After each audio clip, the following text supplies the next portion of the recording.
Broadcast is now starting. All attendees are in listen-only mode.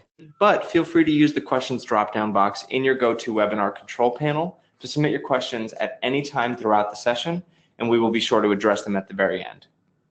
You will receive a follow-up after the session with a full recording should you need to reference this material again, but of course it is also accessible from our homepage via taboola.com/resources/webinars. As you run your campaigns, you have 24/7 support available at support@taboola.com, and can also find any other info pertaining to your account in our Advertiser Help Center, also found by typing in help.taboola.com. Today, our plan is to cover several features of the Taboola platform, starting first with the basics. What is Taboola? Next, we're going to move into accessing and navigating your account. Then we will look at tracking opportunities for your campaigns, as well as looking at creating and targeting your campaigns to the right user group. And then lastly, we'll look at your performance and insights and how we can optimize your campaigns throughout the runtime. So what is Taboola? Taboola is a discovery platform that will help reach new clients by surfacing information that they may like but never knew existed. On search, there is intent. On social, there's referral. But what about users that don't know how to look for you yet? Well, that's where we come in. Our discovery algorithm reaches users when they're specifically in the exploration phase. And it's for this reason that Taboola is an excellent resource for exposing new users to your content, as well as bringing previous users back around to your site. Now let's get started by logging into your account here. So I'm going to ask, if you haven't already, please log into backstage.taboola.com with the email you used to create the account and the password you set upon that creation. Once you do log in, you will be first taken to the default campaign summary page. Now, for those of you that have not yet run your campaigns, you will see more or less a blank screen here. But of course, as soon as your campaign's run and you start to collect some data, you will see a graph very similar to this with a table of data listed right below. Now, today we're going to look at a few major facets of your particular account, looking at 3 different sections here. First, we're going to start with billing management. Then we'll move on to your campaign management and the Taboola Pixel, both where you will operate and manage your campaigns, as well as set up all of your tracking for these campaigns. To start first with billing, there's 2 features here. You will notice that there is a billing management section and a payment history section. The billing management page is where you're going to add, replace, or remove your credit card and see your last billing date. From the payment history page, you can see recent records and export data from this account.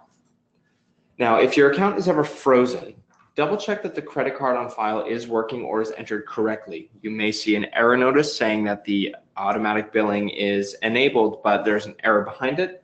Ultimately, as long as the credit card is working, our system will attempt to recharge that credit card, and within a few hours, you should see the account back up and running again.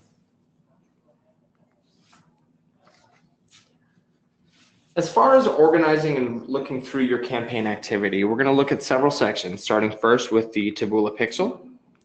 We're going to move then into campaign management, where you will go to create and manage all of your existing campaigns. We will then look at your top campaign content. This is how you can manipulate and edit any of the creatives for your campaign as they run. And then lastly, we're going to take a look at the campaign summary, where you can find all of the data for your campaigns, optimize your performance, and find better success over time. Now, when we look at the Pixel page here, you're going to find that this is a snippet of code that you can place on your website to perform specific tasks, like tracking multiple actions, identifying a user's path through the website, and also building custom audiences. Some of you may not yet have this particular feature. It may show pixel management for you. And this is an older version of the Pixel that can still definitely track activity, but know that we are moving all accounts steadily over to this new Pixel designed for more universal tracking, multi-action tracking, and building better retargeting tools. When you go to the Pixel management page, we're going to start first with the conversions page.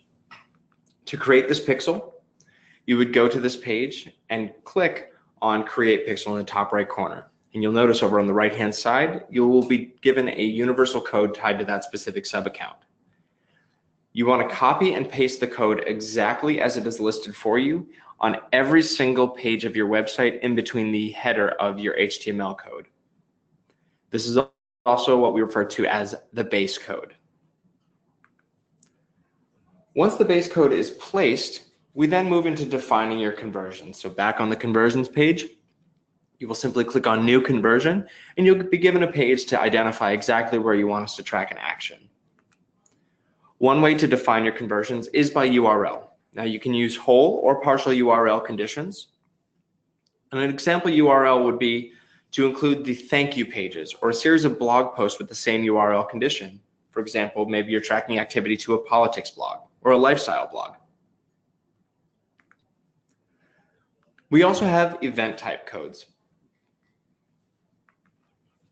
When you click on New Conversion, you select to event. This is something that is a little bit more dynamic. It will require an additional snippet of code to be added to the page where you're tracking this to action. And this would be either below the end of the header for an HTML code or in line of an action that you are trying to track. An example would include when users add items to a cart or purchases a product with a dynamic order ID.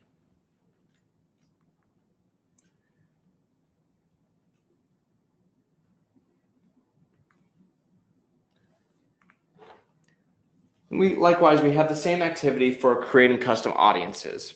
Once that universal base code is placed, you don't need to add an additional code to establish your retargeting as well. Instead of clicking on conversions, you will simply click on audiences on the left-hand side of your dashboard. And just like the conversion setup, you would simply click on New Custom Audience to build your pools.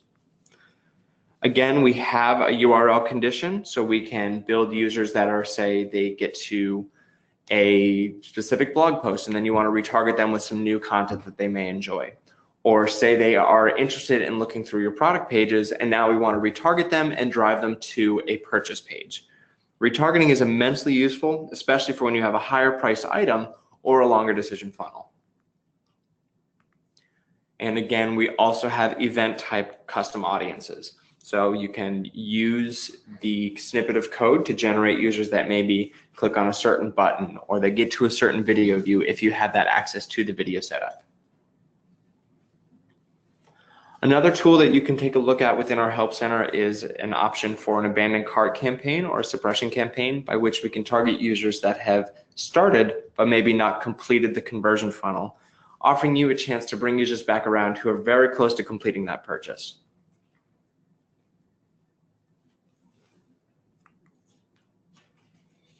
Once you have the pixel set up, we are now ready to build the campaigns. And please note that this pixel is a hugely important part for setting up proper tracking. Until it is in place, we are not able to track conversions. We start first with the clicks. But once you are ready, we go ahead into the campaign management page and you will see there's a series of options available to you on this page. First, you'll notice that there's filters found in the top left. You can look at all campaigns at any given time. It will default to show you all campaigns that have been active in the last 30 days. You will also notice that you can filter and look at rejected campaigns or pending campaigns and see the status of any activity that you had in the past. On the right-hand side, there are a series of icons that are immensely useful for you organizing your activity.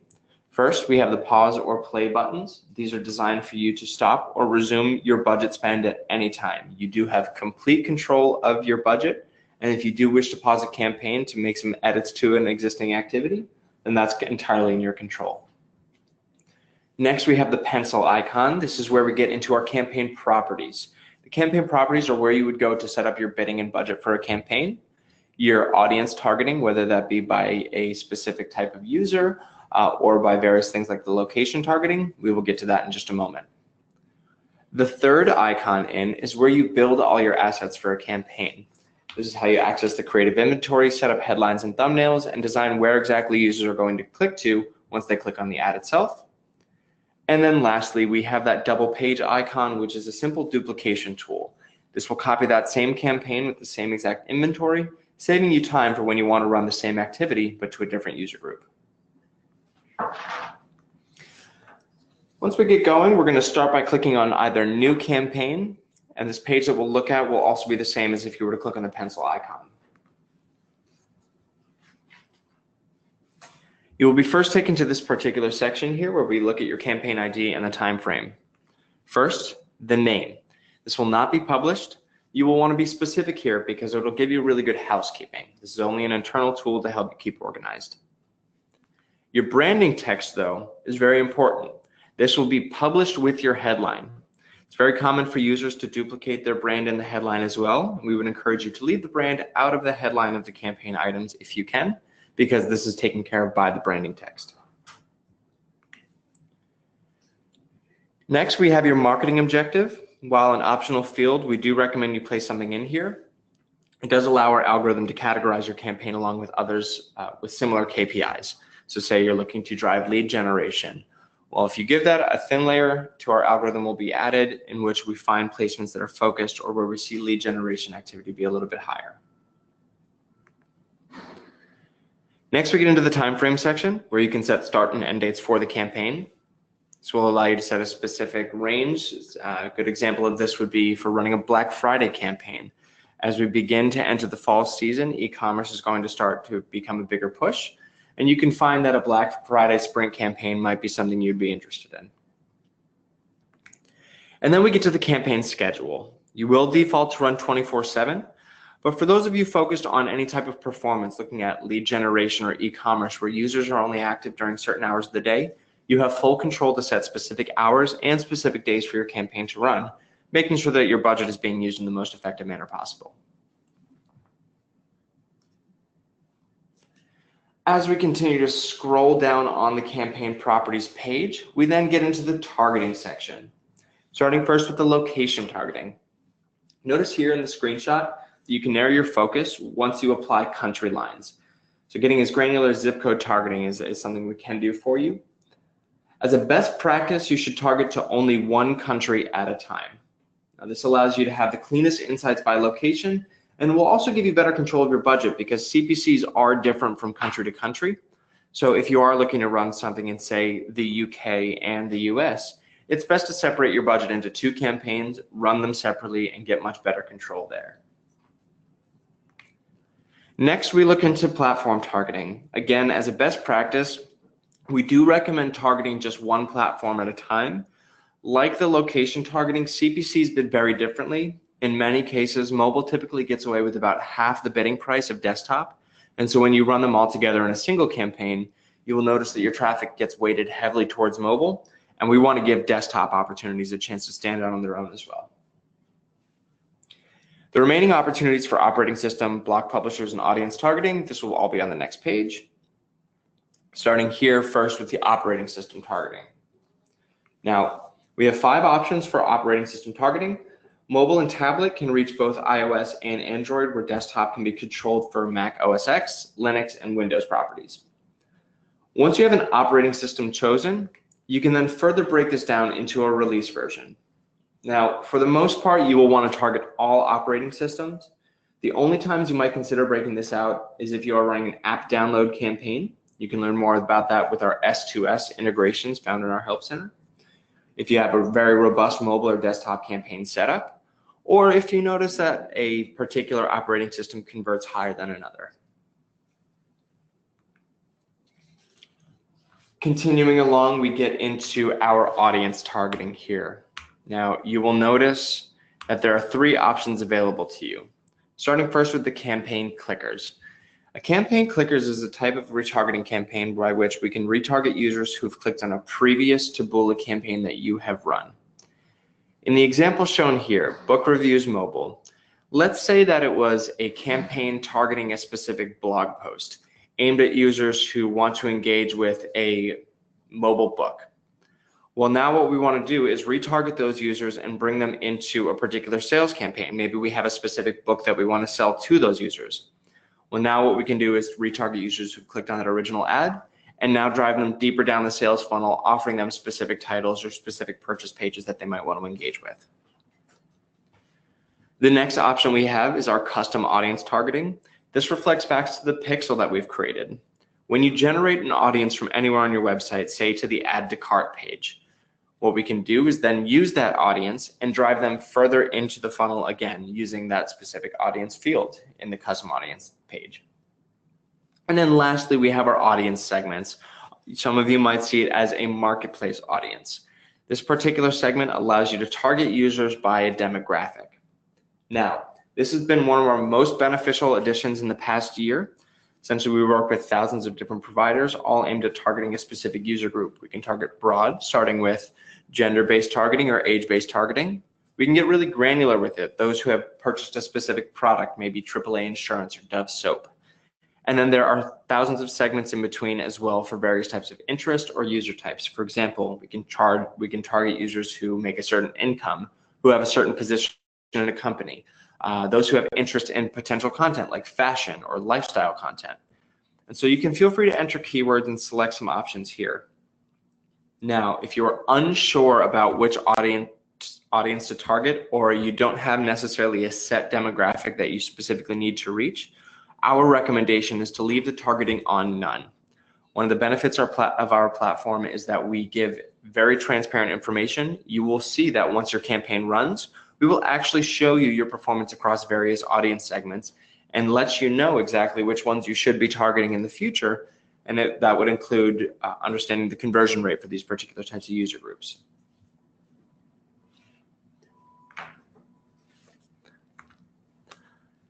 Now, before you choose data segments or any other type of specific targeting, as I just mentioned, you should always be running a run of network campaign for at least 2 weeks, if not longer. A run of network campaign is essentially just a campaign that doesn't have any site-by-site control or audience segments chosen.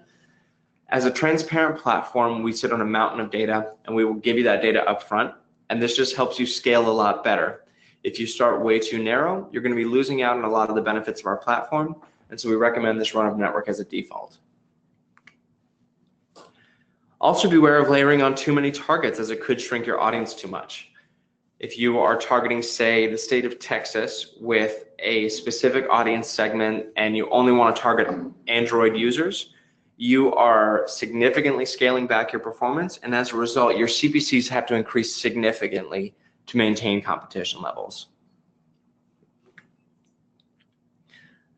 As I noted here, that is a rule across any part of our website. If you shrink your audience from a default run of network, your reaction should be to increase your CPCs. This is your competition level, and when you have a small audience to work with, you want to make sure that you are standing out in that auction. And as always, when you run a run of network, our campaign summary is going to provide you those insights. We're going to take a look at the campaign summary in just a moment. Once you're done setting up the specific targeting for your campaign, we're now ready to set a bid and budget. Your bid amount is what determines your success on the platform. This is where your competition level comes from. You're paying on a cost per click basis, and you want to make sure that you are standing out. Then we get to your CPA goal. CPA goal is an optional field, but for those of you focused on a performance type of campaign, whether that be a lead or a sale, we do recommend including some type of goal to work towards. This gives us a benchmark to review, and it helps us keep the eye on the prize. We want to find those sites, we want to find those audience segments that are driving conversions at a much lower CPA than what you are requesting.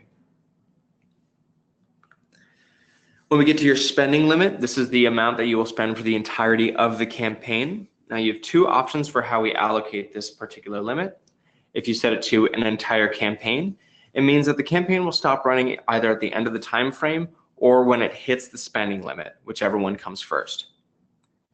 When you decide to run on a monthly flight, what we will do is we will pace that particular spending limit out over the calendar days of a particular month, and note that the spending limit will reset to 0 and will continue to spend on the first of the following month.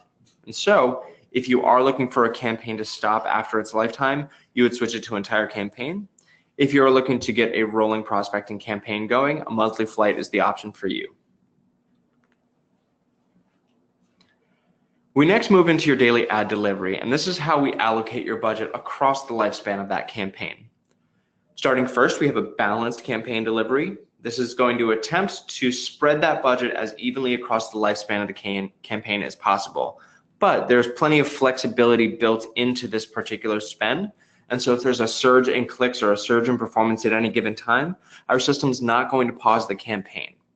This is to allow for better activity. When we do see higher clicks coming through, we want those users to engage, so the system's not going to stop it for you.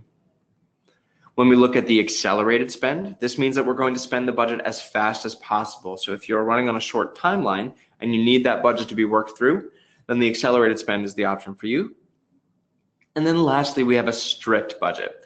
Now, this allows you to set a specific daily cap that you do not want to exceed, but know that there is still a buffer of 200% built into this particular capacity model. What you will see here is that, say I want to spend $1,000 a day, the campaign could technically spend up to $2,000, but note that it's mostly going to stick around the $1,000. It's aiming to keep you at an even daily pace.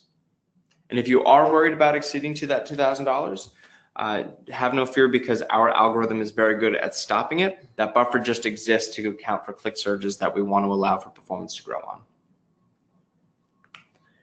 And then lastly, we have a creative traffic allocation.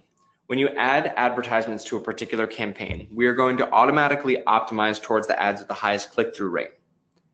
If, however, you want to, say, get an A/B test behind various different advertisements, what you can do instead is switch it to even. Even, instead of optimizing towards the ads with the best click-through rate, will pace all of your ads equally across our network. Please note a few things when you switch to an even distribution. The first is that you should never switch a campaign in the middle of its runtime back to an even distribution, as that will cause an immense drop in scale. Additionally, you want to be aware that you're not going to see the same growth as you would on an optimized campaign, because we aren't pushing to where click-throughs are the highest. So this is really good for A/B testing, but if you're trying to push volume, optimize is the preferred and the default setting.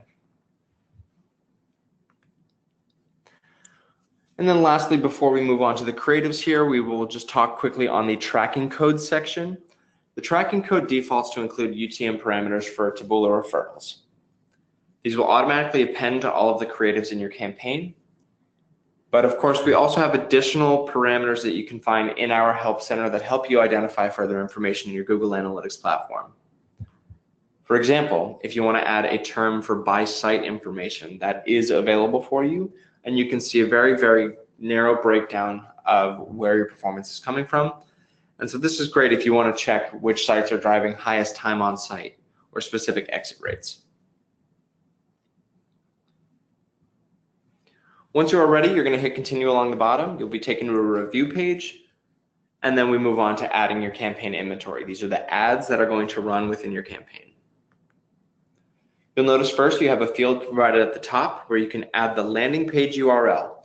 Now, for those of you using tracking links, say by a company like Volume, you can simply put the tracking URL here as the landing page. As long as it clicks out to the particular page you are interested in, it will work just fine as well.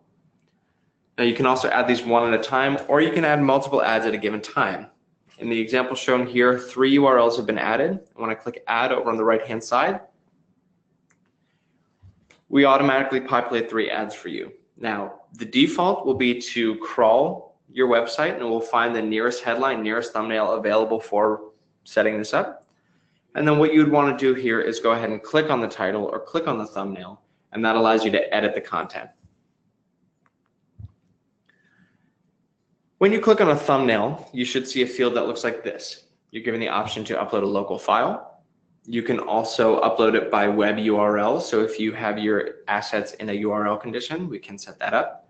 And then of course, we also have the image library. And this is something I would urge all of you to make use of. This is powered by our relationship with Getty Images, and the images are completely free for you to use without watermark. It'll default to maybe pull some keywords based on your content, but what we will also see is you can exit those out, and you can add your own keywords to find various images that might be suitable for your content. So if you're having trouble to design new creatives, or you want to maybe test out some comparisons, this is a really great resource for you to use. And again, it's completely free, so feel free to make use as much as you would like. Once you've chosen your assets, you will see that the content looks like this. You have your headlines, you have your images, and you're about ready to go. Note that you can click on this particular button here to click out to the page. That allows you to double check that the landing page is in fact working. And then also the columns will just help you keep organized within this particular set. Once you're ready, you go ahead and you click Finish. Then the campaign enters a review period. Now, please note that it will generally take about 1 to 3 business days for our content review team to manually review all of your ads. Note that this is a process that is standard, and we want to make sure that all pages are conforming to our advertiser policy guidelines, again, which can be found in our Help Center. Once the campaign is running, though, it's time to start tracking our performance. Starting first with the top campaign content link found on the left-hand side of your dashboard. Now, from this page, you will get full access into all of your creative activity. Notice in the top left, you're going to have the ability to filter by campaign. And then you'll also have the ability to pause out any creatives. So say, for example, you're running 5 to 10 creatives in a given campaign, and you're noticing that we are optimizing towards where the click-through rate is highest, but then there's a few assets in there that have a significantly low click-through rate, or the CPA is much higher than you would like it to be for your campaign. You can pause it out, and by effect, are going to have a stronger creative pool for us to work with. Once you've analyzed all of your creative assets, then we move on into the campaign summary. You're going to have several options here to take a look at your activity for. Starting first, you have a date range. You can look in the last day, you can look at today's performance, you can even look at material over the last year if you would like. It's entirely customizable to what you would like. On the right-hand side, you will see a series of icons to filter by. It will default in most cases to show the spend and number of clicks, but you can also add on other layers if you'd like to get some trending going. The tabs along the top of the page allow you to take a look at the content in a different light. So whether you want to look at your by site performance or your by audience performance, that's all activity you can access right from the dashboard. And then something we would always encourage you to take a look at here is to filter by a specific campaign. You can look at the material for all campaigns as a whole and see how your account is doing, but in most cases, you're going to want to use that filter and look at every piece of activity on a campaign by campaign basis. We'll also give you a couple more tools at your disposal within the dashboard. And then lastly, we have a columns button. This is in relation directly to the conversion pixel that we have placed. We have that universal code, and we have, let's say in this example, have defined multiple actions. The actions here would be the conversions that we're trying to track across multiple page views. And you can choose to layer these onto the table below, or you can boil it all down to a single CPA. It's entirely at your disposal. One of the first very useful pages that you're going to want to look at here within a specific campaign is your By Site tab. Now, your By Site page is going to be the full breakdown of your performance across every single website. And additionally, you have complete control over how your spend works for these particular pages. You have the bar graph of the breakdown in the top, just to give you a visual representation of weighted volume here. And then the table below has more specific metrics that you can use. And I'd like to call your attention specifically to the bidding systems over on the right-hand side. This allows you to adjust or increase or decrease your bid on a site-by-site basis by 10% increments. If the CPA is well below your particular goal for a given site, what you'd want to do is boost your bid for that site, because it means we'll take over more volume, we're going to get some more clicks and more conversions as a result. Likewise, if you are slightly over your CPA goal and you want to get that back down, we want to start by lowering that bid by 10% increments, essentially dedicating less dollars to that site, but still seeing conversions and dropping that CPA for you. And then ultimately, if you would like to block out any activity, that red circle over on the right-hand side allows you to stop performance for that particular site. Keep in mind one thing: if you're looking at all campaigns, you will not see the 10% icons, and you will only see the red circle. If you were to block from an all campaign viewpoint, you're going to end up blocking that particular site from current and all future campaigns as well. Then the other tab that's really important to look at is the By Audience tab. I mentioned earlier in this session that you can choose specific demographics to target, but if you're entirely unsure about which user groups might be the best for you, we are going to give you this information right up front. You will see the data shown in the table below, and you can determine if you would want to actually target that particular user group or not. Notice that on the left-hand side, you have the white boxes that allow you to select the particular audience, and then the button right above simply duplicates that exact campaign you're looking at with the audience layered on. So it's a very easy process. All you have to do is find the right segment, click on the button, and let our system build that for you. Now, in summary, some important things for getting your account organized. You want to start by placing that pixel, making sure that we are tracking any activity that you need to be, whether that be a sale or if you have specific needs for lead generation or any other type of activity like users getting to a particular page in your blog. More creatives means more to test. You should start with probably around 5 to 10 creatives in any given campaign.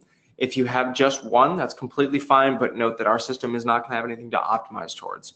So it's in your best interest to set one campaign, maybe the same landing page for all ads, but test out 3 to 5 headlines and thumbnails mixed and matched.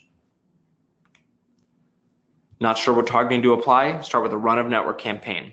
Let our system reveal the insights for you. We are incredibly transparent and want to provide you with all the material that you will need to succeed going forward.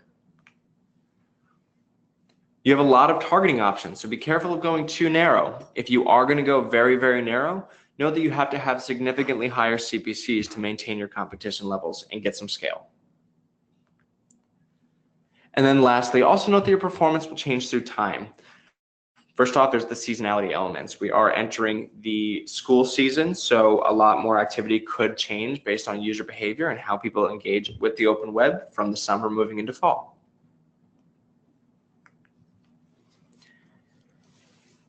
And at this point, I'd like to open it up to questions. Now, some of you may have submitted questions throughout the particular panel. You can also feel free to submit them now. I also have my colleague Sarah here, who's going to help me by reading some of these off for me. Thanks, Rob. First question is, how many creatives should I test for each campaign?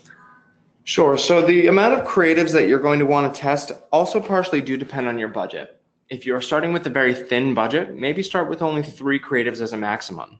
If you start to increase your budget, then you want to add some more.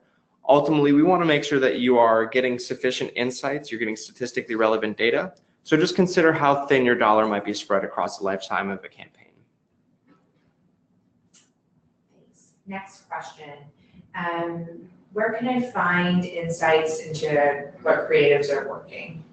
Sure. So as we had seen in the presentation, you have the top campaign content link over on the left-hand side of your dashboard. This is going to give you full insights on a per campaign basis. You can break down material, see if you want to pause any activity or manipulate which campaign items are running in a given campaign. But on a secondary level, if we refer back to the tracking link I mentioned, there are UTM parameters that you can add and pull back by item ID or headline information to your Google Analytics. So if you want to see on a more granular level the post-click activity, that is something you can build out via the tracking links as well. Next question. Are there any restrictions on images that can be used? Can we be prosecuted for using an image without naming the image provider, such as Getty or routers? So if you're looking at anything, we do look at things like a watermark or proprietary content. We do request that you use solely images that are proprietary to you or you have the authority to run. You can also find a list of what is an acceptable image found within our policy guidelines from our help center. There are restrictions on certain type of images, uses of various types of people, maybe without their consent, and also images that can be considered racy or offensive. So be sure to double check our policy guidelines. We are very strict on how our content looks. It's a very easy system to work with. And all the breakdown can be found within our help center. All right, it seems like that is all the questions that we have for today. If you do have any questions at any given time, you have a 24/7 resource at support@taboola.com. And I'd also recommend that you take a deep dive through our advertiser help center found from help.taboola.com. Gives excellent walkthroughs on how to set up your first campaigns, additional information on how our content is organized, and any other questions you might have would be found there as well. So I want to thank you all for your time, wish you a great day, and go out there and start those campaigns. Bye now.